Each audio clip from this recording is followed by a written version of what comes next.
Det värsta uppdraget jag någonsin fått. Det måste nog vara när jag skulle göra ett mord i ett annat land.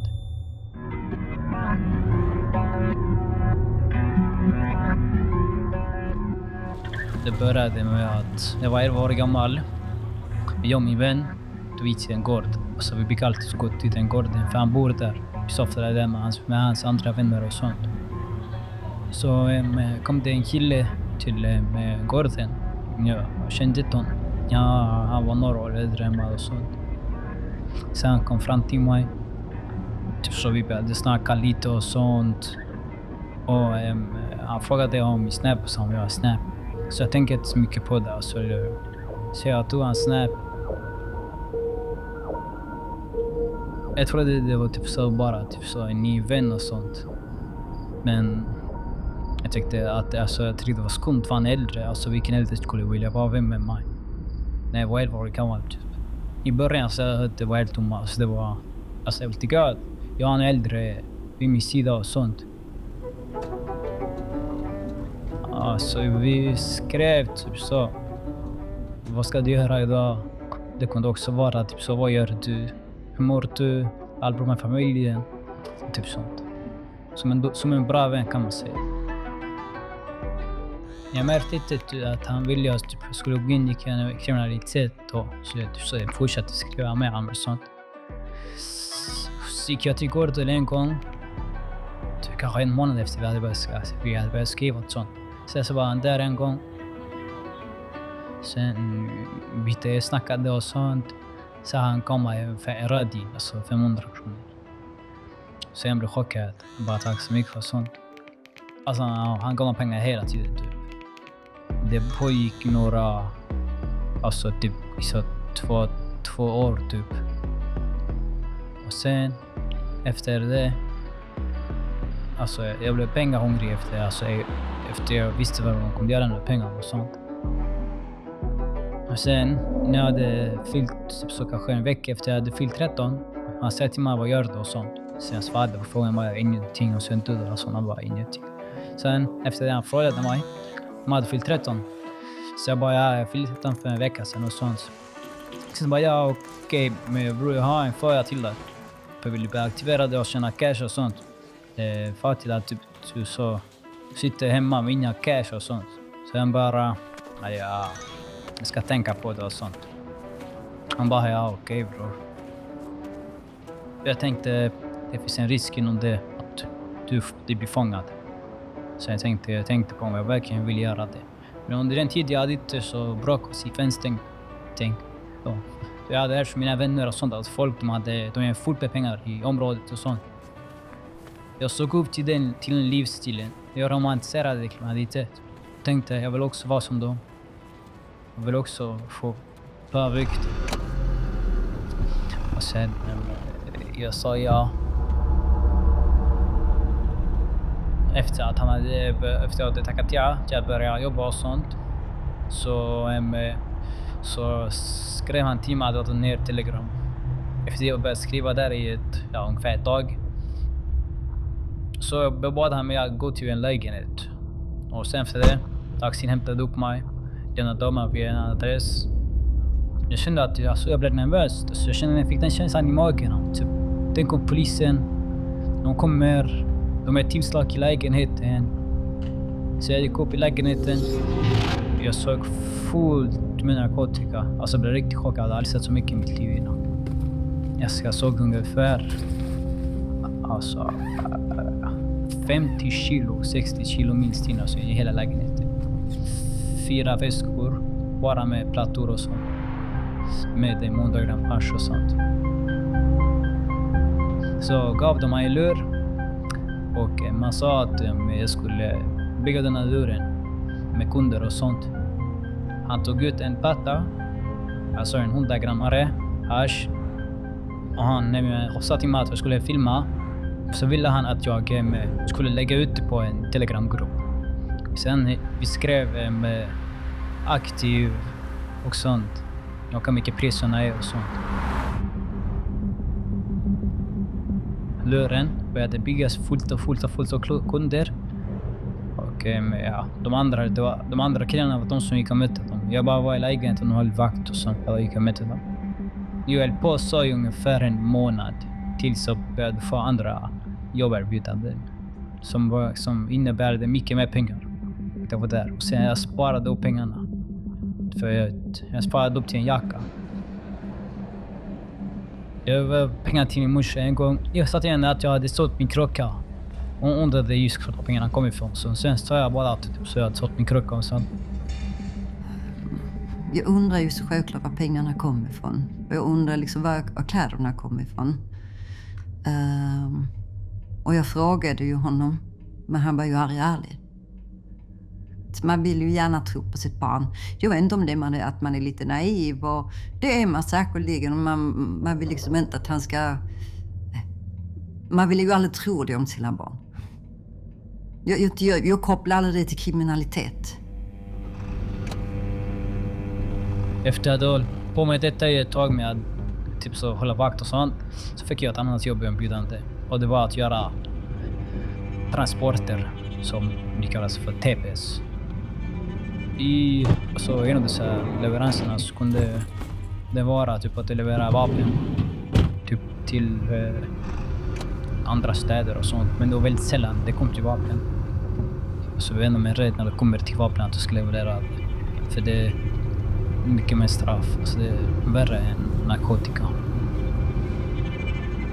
Det mest av dessa leveranserna och affärerna kom. Det var i apparna Telegram eller Signal. Men det var ju ungefär typ så 2 gånger om dagen alltså. Men ibland så vi kan inte göra det så mycket på under skoltider. Jag hade skola och sånt och jag gjorde det inte så mycket. Men speciellt på helger det var då det var väldigt mycket.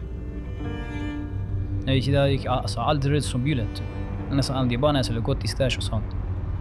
Det var Bolt och vanliga taxis och sånt.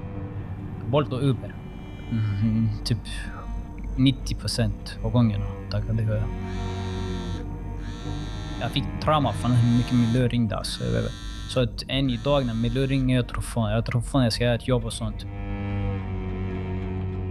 Man kunde ibland komma hem klockan 12 på natten, liksom, vilket inte var okej för en 13-åring.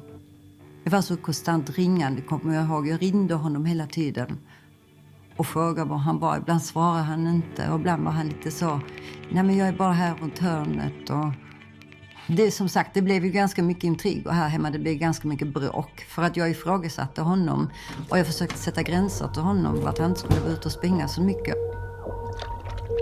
Första gången jag höll i lappen, jag var 14 år gammal. Och då jag hade gjort detta så länge. Jag hade varit med i gamet länge då. Ungefär 1 år. Och då, han sa det kommer en kille nu med en väska. Och han kommer hem med väskan. Lägger väskan under min säng först. Sen efter det, efter så 30 minuter börjar jag undra och sånt. Vad är det i väskan? Så jag kollar i väskan. Och så jag känner att det är någonting tungt. Så jag drar ut det och sen jag ser att det är en pistol. Så jag kollar in i väskan, det var en till. Och så blev jag chockad. Och jag hade en pistol hemma.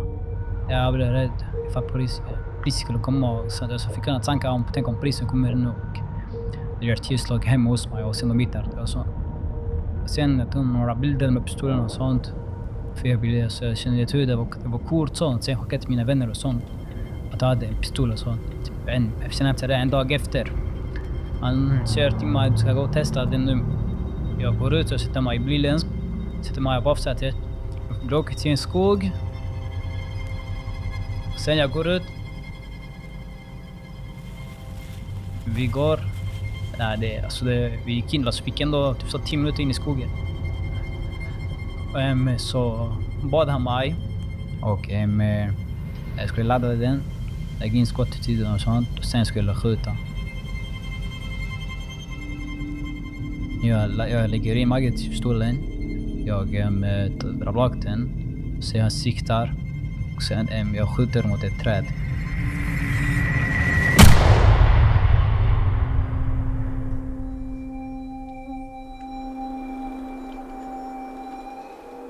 Alltså jag visste inte vad jag hade gjort. Alltså jag blev så helt så chockad. Jag visste inte vad som hände och sånt. För det var så högt också. Alltså, jag kände det ringde i mitt öra och sånt. Jag fick sån adrenalin, jag vill bara tömma hela magen. Så någon sa till mig, nej, töm inte hela. Jag vet inte hur jag kan förklara det kändes, men det så fuck, jag gick från ett normalt barn till ett barn med en pistol i handen. Det första sjudraget jag någonsin fått, det måste nog vara när jag skulle göra ett mord i ett annat land. Han killen, han ringde mig och han sa till mig, ey bro, jag har en fråga till dig. Vad händer? Är du intresserad av att göra ett mord i ett annat land? Sen bara, jag är mycket förvånad. Så redan när jag läste det meddelandet, det var ett mord i ett annat land, så blev jag nervös och sånt. Jag började tänka om typ på vad skulle kunna hända och sånt. Efter jag hade frågat honom vad som var, så till mig, jag tänker på att du kan få hundratals tusen kronor för det. Jag så kommer inte processa det. Ja, sen jag fick en bild på han personen skulle mörda. Och sen alltså jag tänkte så mycket på det, så jag bara blev att jag skulle ta han här killens liv. Jag blev chockad. Jag skulle åka en buss till det landet. Jag skulle vänta utanför en persons hem i en trappuppgång. Och sen när den personen skulle komma ut, skulle jag skjuta han. Sen skulle en person komma och hämta mig från med typ så 5 minuter från platsen. Sen efter det skulle jag gå till en skärma till en lägenhet. Och sen skulle jag vara där i några dagar. Det är alltså, jag bara tänkte man ska göra och sånt ska jag göra, det ska jag göra. För jag var riktigt stressad att ta någons liv. Det är bara ett konsekvens. Jag skulle förstöra mitt liv helt om jag skulle gjort detta. Alltså jag skrev till honom att jag inte kan göra det längre. För att det hade hänt grejer hemma. Sen han bara, ja okej. Alltså han blev arg.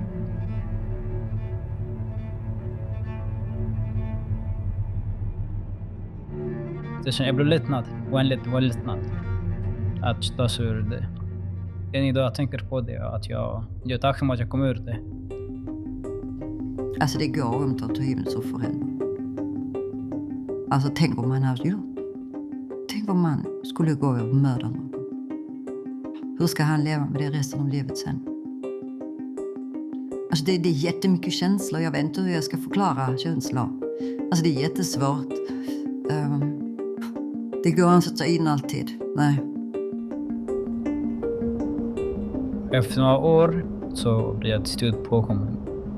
Min mamma blev lite arg på mig, hon blev ledsen.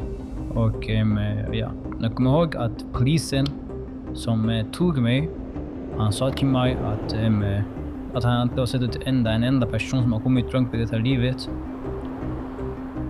Då jag kände redan att han hade rätt ändå.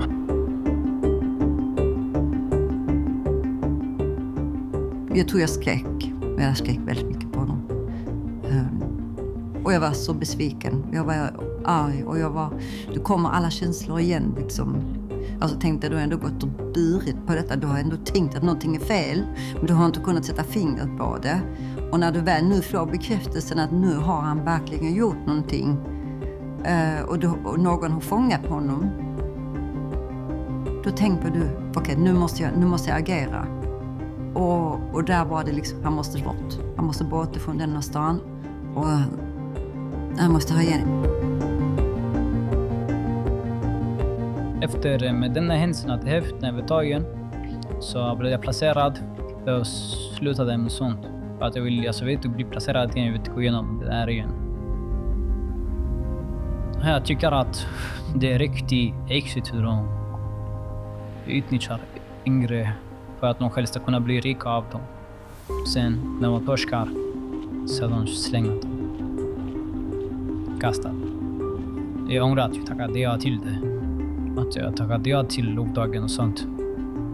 Och att jag ens gick i kontakt med han. Jag lät han fucka mitt liv och sånt. Han har låtit mig gå igenom saker som ingen person i min ålder ska ha gått igenom. Kriminell, vad hände? Jag har tänkt mycket på det. Jag såg chattarna som de har haft sinsemellan. Det var ju inga hemska chattar, alltså i hemska ord mot varandra. Det som var hemskt var att hur de manipulerade min son.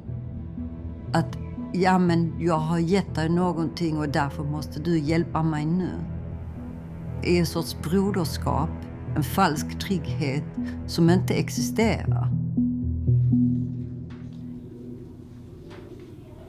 Jag känner fortfarande att jag har chans till att förbättra mitt liv. Och att glömma det som har hänt.